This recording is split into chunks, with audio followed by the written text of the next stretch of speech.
The Ideal of Human Unity, Chapter 29.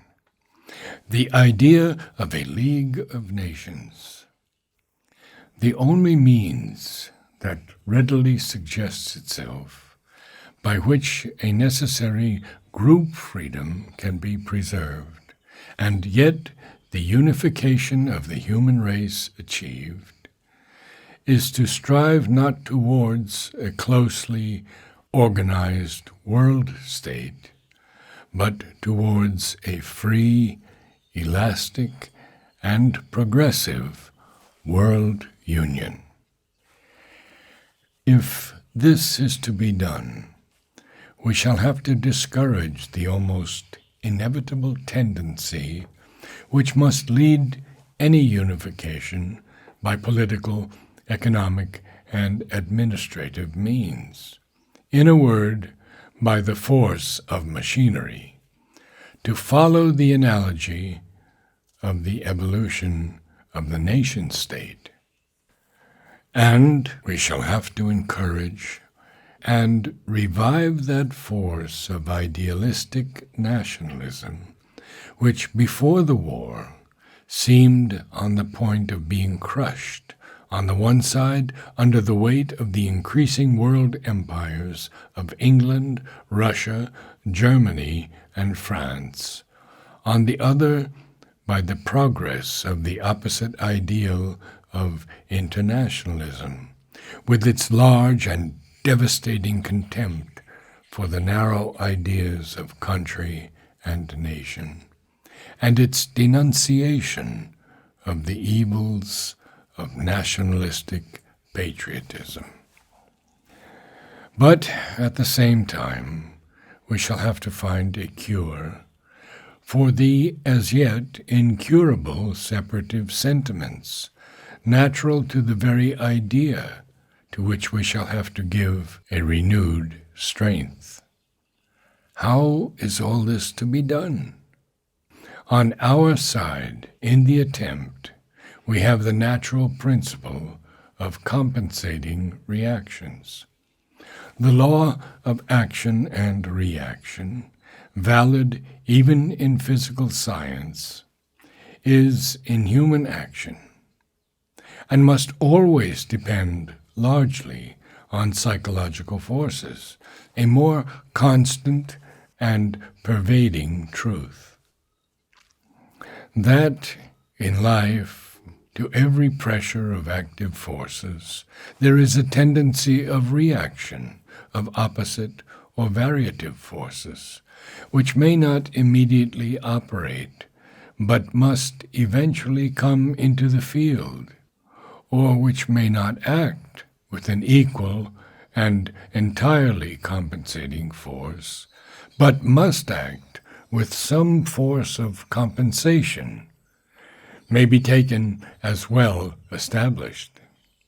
It is both a philosophical necessity and a constant fact of experience, for nature works by a balancing system of the interplay of opposite forces. When she has insisted for some time on the dominant force of one tendency against all others, she seeks to correct its exaggerations by reviving, if dead, or newly awakening, if only in slumber, or bringing into the field, in a new and modified form, the tendency that is exactly opposite. After long insistence on centralization, she tries to modify it by at least a subordinated decentralization. After insisting on more and more uniformity, she calls again into play the spirit of multiform variation. The result need not be an equivalence of the two tendencies. It may be any kind of compromise, or instead of a compromise, it may be in act a fusion and in result a new creation, which shall be a compound of both principles. We may expect her to apply the same method to the tendencies of unification and group variation in dealing with the great mass unit of humanity. At present, the nation is the fulcrum which the latter tendency has been using for its workings against the imperialistic tendency of unifying assimilation. Now the course of nature's working in humanity may destroy the nation unit, as she destroyed the tribe and clan, and develop a quite new principle of grouping. But also she may preserve it and give it sufficient power of vitality and duration to balance usefully the trend towards too heavy a force of unification. It is this latter contingency that we have to consider. The two forces in action before the war were imperialism of various colors, the more rigid imperialism of Germany, the more liberal imperialism of England, and nationalism. They were the two sides of one phenomenon, the aggressive or expansive and the defensive aspects of national egoism. But in the trend of imperialism, this egoism had some eventual chance of dissolving itself by excessive self-enlargement. As the aggressive tribe disappeared, for example, the Persian tribe, first into the empire and then into the nationality of the Persian people. Or as the city-state also disappeared, first into the Roman Empire, and then both tribe and city-state, without hope of revival, into the nations which arose by fusion out of the eruption of the German tribes into the declining Latin unity.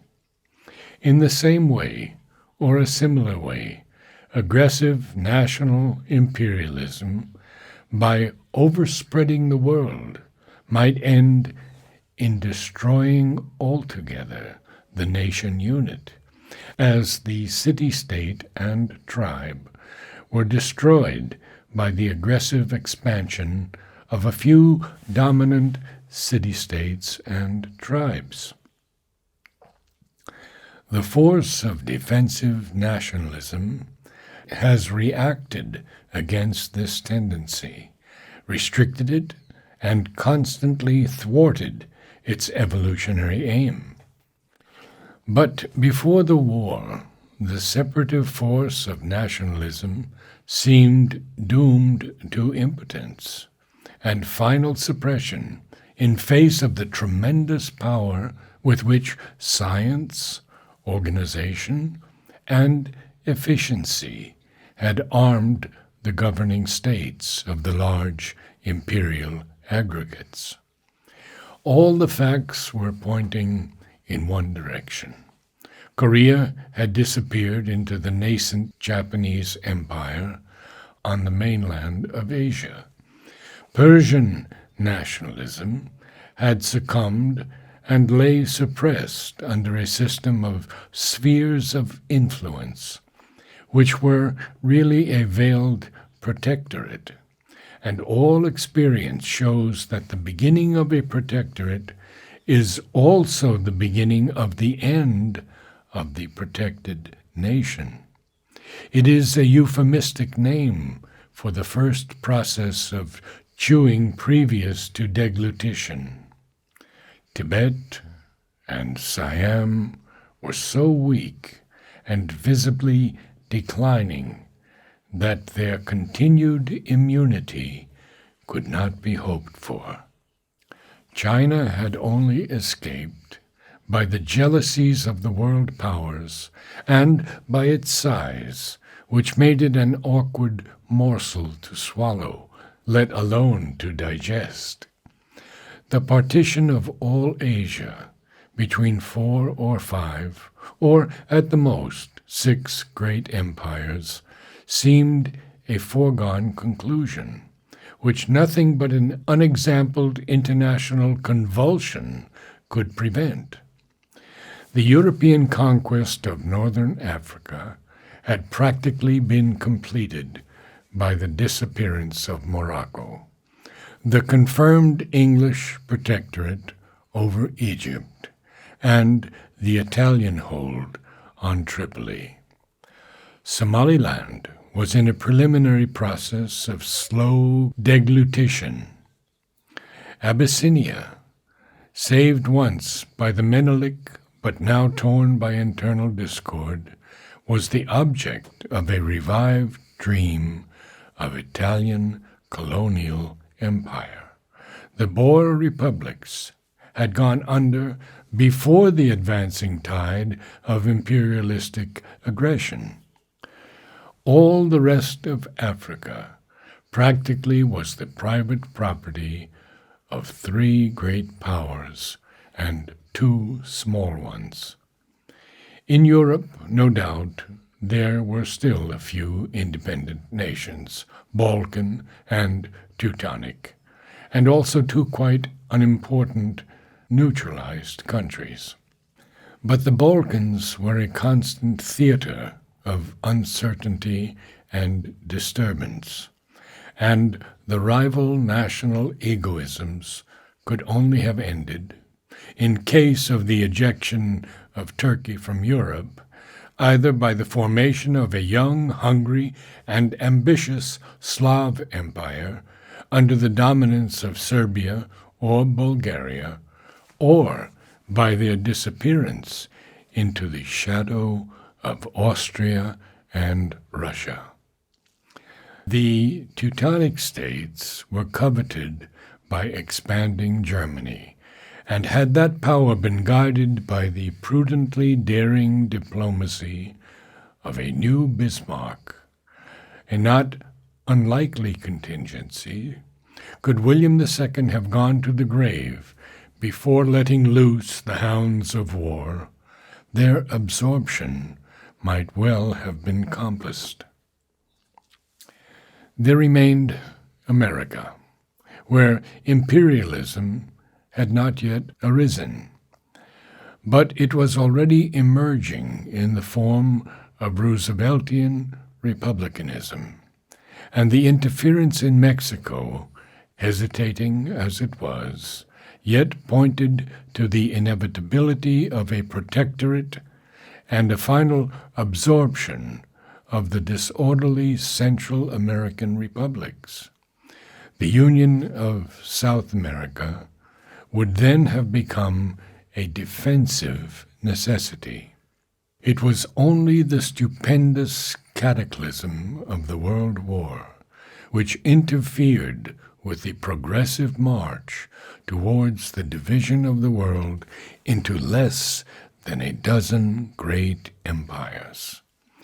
The war revived with a startling force the idea of free nationality, throwing it up in 3 forms, each with a stamp of its own.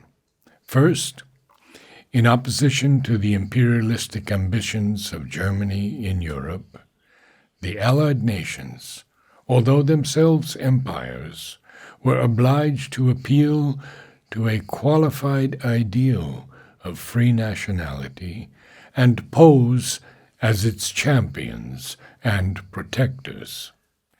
America, more politically idealistic than Europe, entered the war with a cry for a league of free nations. Finally, the original idealism of the Russian Revolution cast into this new creative chaos an entirely new element by the distinct, positive, uncompromising recognition, free from all reserves of diplomacy and self-interest, of the right of every aggregate of men naturally marked off from other aggregates to decide its own political status and destiny. These three positions were in fact distinct from each other, but each has in effect some relation to the actually possible future of humanity. The first based itself upon the present conditions and aimed at a certain practical rearrangement. The second tried to hasten into immediate practicability a not entirely remote possibility of the future. The third aimed at bringing into precipitation, by the alchemy of revolution, for what we inappropriately call revolution is only a rapidly concentrated movement of evolution, a yet remote end which in the ordinary course of events could only be realized, if at all, in the far distant future. All of them have to be considered, for a prospect which only takes into view existing realized forces or apparently realizable possibilities is foredoomed to error. Moreover, the Russian idea, by its attempt at self-effectuation, however immediately ineffective, rendered itself an actual force which must be counted among those that may influence the future of the race. A great idea, already striving to enforce itself in the field of practice, is a power which cannot be left out of count, nor valued only according to its apparent chances of immediate effectuation at the present hour. The position taken by England, France, and Italy, the Western European section of the Allies, contemplated a political rearrangement of the world, but not any radical change of its existing order.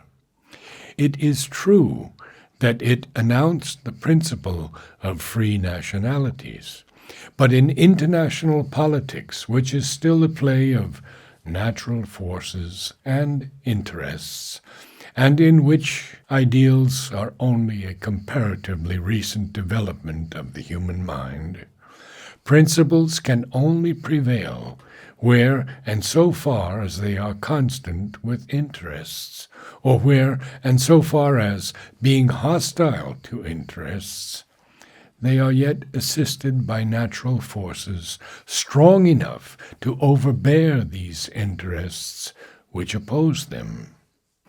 The pure application of ideals to politics is as yet a revolutionary method of action, which can only be hoped for in exceptional crises. The day when it becomes a rule of life, human nature and life itself will have become a new phenomenon, something almost superterrestrial and divine. That day is not yet. The Allied powers in Europe were themselves nations with an imperial past and an imperial future. They could not, even if they wished, get away by the force of a mere word, a mere idea from that past and that future. Their first interest, and therefore the first duty of their statesmen, must be to preserve each its own empire, and even where it can, in their view, be legitimately done, to increase it. The principle of free nationality could only be applied by them in its purity, where their own imperial interests were not affected, as against Turkey and the Central Powers, because there the principle was consonant with their own interests and could be supported as against German, Austrian, or Turkish interests by the natural force of a successful war, which was or could be made to appear morally justified in its results, because it was invited by the powers which had to suffer. It could not be applied in its purity where their own imperial interests were affected, because there it was opposed to existing forces, and there was no sufficient countervailing force by which that opposition could be counteracted. Here, therefore, it must be acted upon in a qualified sense, as a force moderating that of pure imperialism. So applied, it would amount, in fact, at most, to the concession of internal self-government or home rule in such proportion, at such a time or by such stages as might be possible, practicable, and expedient for the interests of the empire and of the subject nation, so far as they could be accommodated with one another. It must be understood, in other words, as the common sense of the ordinary man would understand it. It could not be, and has nowhere been understood in the sense which would be attached to it by the pure idealist of the Russian type, who was careless of all but the naked purity of his principle. What, then, would be the practical consequences of this qualified principle of free nationality, as it would have been possible to apply it after a complete victory of the Allied powers, its representatives? In America, it would have no field of immediate application. In Africa, there are not only no free nations, but with the exception of Egypt and Abyssinia, no nations, properly speaking. For Africa is the one part of the world where the old tribal conditions have still survived, and only tribal peoples exist, not nations in the political sense of the word. Here, then, a complete victory of the Allies meant the partition of the continent between three colonial empires, Italy, France, and England, with the continuance of the Belgian, Spanish, and Portuguese enclaves, and the precarious continuance for a time of the Abyssinian kingdom. In Asia, it meant the appearance of 3 or 4 new nationalities out of the ruins of the Turkish Empire, but these, by their immaturity, would all be foredoomed to remain, for a time at least, under the influence or the protection of one or other of the great powers. In Europe, it implied the diminution of Germany by the loss of Alsace and Poland, the disintegration of the Austrian Empire, the reversion of the Adriatic coast to Serbia and Italy, the liberation of the Czech and Polish nations, some rearrangement in the Balkan Peninsula and the adjacent countries. All this, it is clear, meant a great change in the map of the world, but no radical transformation. The existing tendency of nationalism would gain some extension by the creation of a number of new independent nations. The existing tendency of imperial aggregation would gain a far greater extension by the expansion of the actual territory, worldwide influence, and international responsibilities of the successful empires. Still, certain very important results could not but be gained, which must make, in the end, for a free world union. The most important of these, the result of the Russian Revolution born out of the war, and its battle cry of free nationality, but contingent on the success and maintenance of the revolutionary principle, is the disappearance of Russia as an aggressive empire and its transformation from an imperialistic aggregate into a congeries or a federation of free republics. Footnote: not so free in practice under Bolshevik rule as in principle, but still the principle is there and capable of development in a freer future. The second is the destruction of the German type of imperialism and the salvation of a number of independent nationalities which lay under its menace. Footnote: unfortunately, this result seems destined to disappear by the formidable survival of a military Germany under the Führer.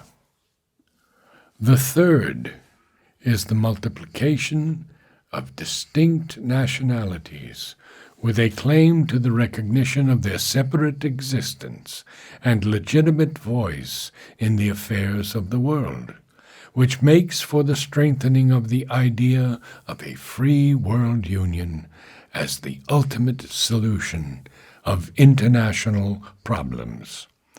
The fourth is the definite recognition by the British nation of the qualified principle of free nationality in the inevitable reorganization of the empire. This development took two forms: the recognition of the principle of home rule in Ireland and India, and the recognition of the claim of each constituent nation to a voice, which, in the event of home rule, must mean a free and equal voice in the councils of the empire. Footnote: now the home rule is called dominion status. Unfortunately, this recognition could not be put in force except after a violent struggle in Ireland, and was marred by the partition of the country.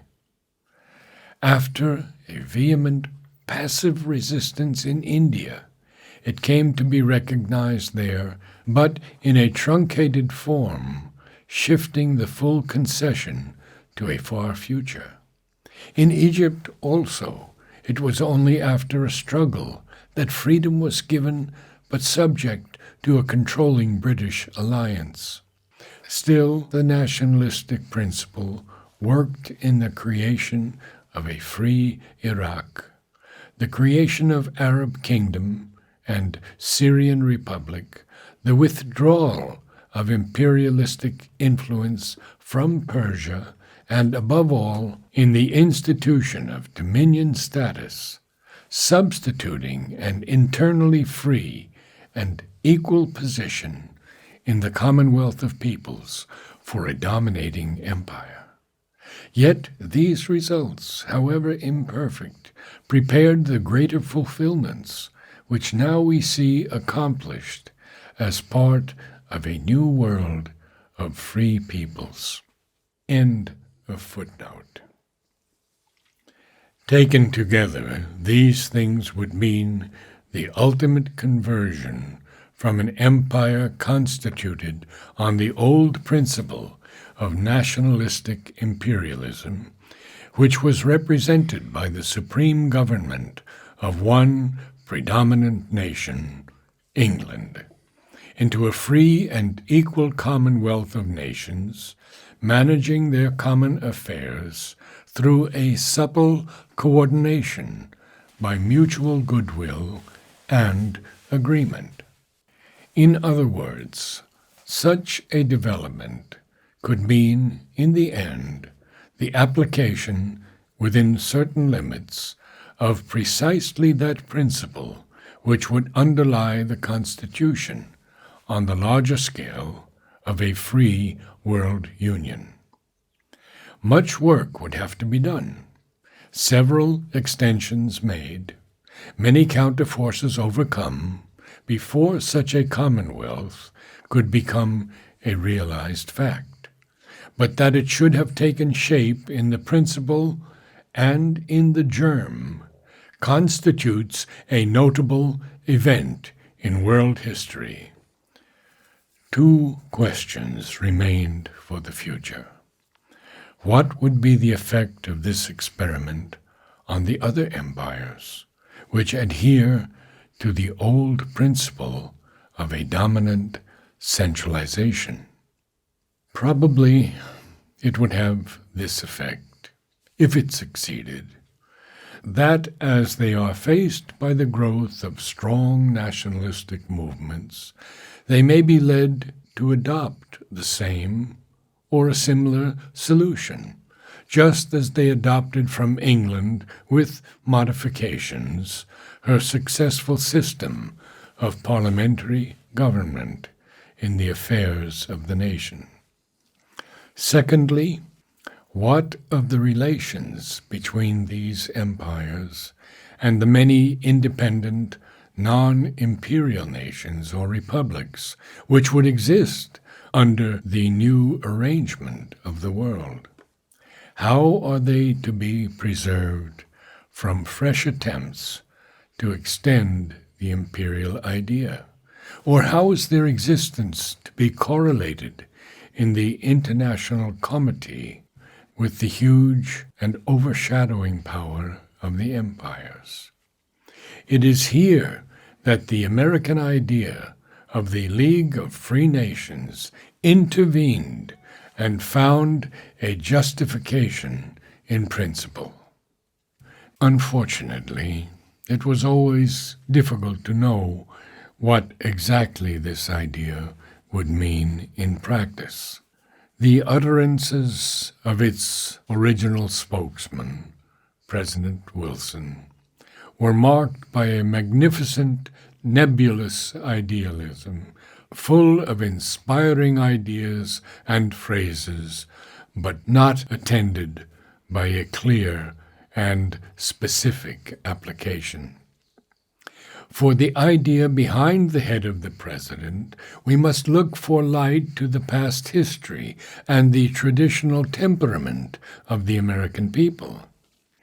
The United States were always pacific and non-imperialistic in sentiment and principle, yet with an undertone of nationalistic susceptibility, which threatened recently to take an imperialistic turn and led the nation to make 2 or 3 wars, ending in conquests, whose results it had then to reconcile with its non-imperialistic pacifism. It annexed Mexican Texas by war, and then turned it into a constituent state of the Union, swamping it at the same time with American colonists. It conquered Cuba from Spain, and the Philippines first from Spain, and then from the insurgent Filipinos, and not being able to swamp them with colonists, gave Cuba independence under the American influence, and promised the Filipinos a complete independence.